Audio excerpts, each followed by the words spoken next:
Hey everybody, Todd Michael Putnam here with D&D Creative Table Designs and bringing you another adventure table idea.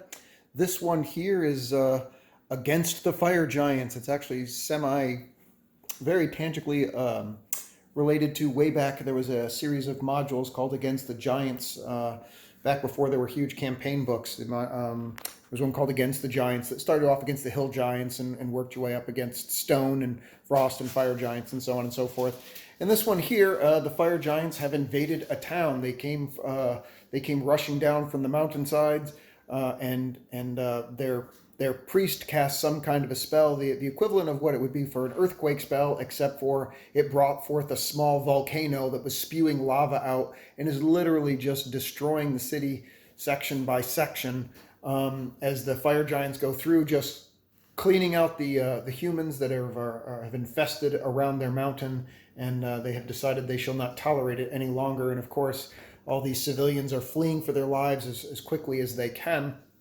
And you might ask yourself, well, how on earth could you possibly run a scenario like this? Because it would take too long to set up the tiles during the gameplay. And the answer is very simple. Just use a little bit of imagination, and in between the sessions, you would contact the players and let them know that they had been contacted by an NPC wizard, a high-level non-player character wizard, saying that this town was being invaded and that they were being chosen as heroes to help save the town. Would they come? And if they agree to it, he simply teleports them in, and when the players show up, this is what they see. They see the town already under siege as they're teleported in to the situation. So super simple in order to make that happen without having to waste 20, 30, 40 minutes or more setting up tiles and stuff during what would be game time. I always prefer to spend as much time actually playing in my game time as I do with a minimal amount of time actually setting up tiles and things like that. So that's how you would bring that into this type of adventure type scenario. As for how it's put together, these are Dwarven Forge Hellscape Kickstarter tiles. It doesn't come with this many. I had to buy some extra sets of the lava tiles in order to be able to get this much.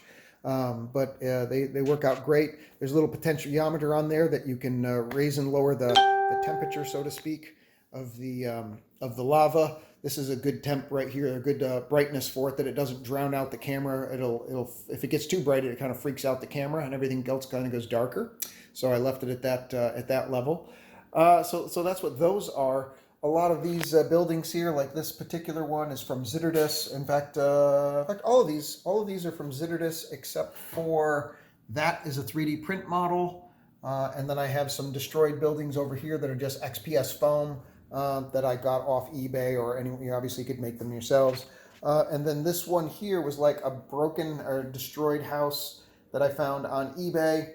It didn't obviously come with the glowing LED fire things, but it's perfect for this, where the lava having taken over this area, or having moved through this area, this one and as well as this one over here, the house has been burnt down and is already set on fire as the Fire Giants storm through and do their thing. The playmat, I want to say, is from P-Works, but it could be from Deep Cut Studios or possibly Warzone Studios, but I don't think so. All the usual places that I get my mats and stuff from.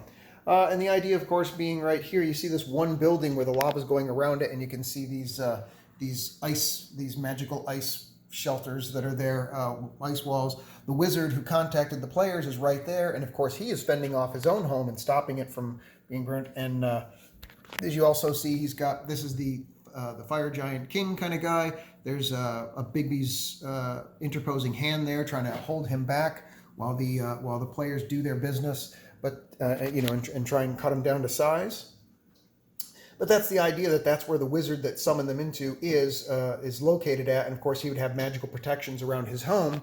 And the players, of course, they want to slow the movement of the lava, and they want to take on the Fire Giants and buy as much time as they can for the civilians to escape. The idea would being that they're probably not going to be able to save the town, but how many lives can they save?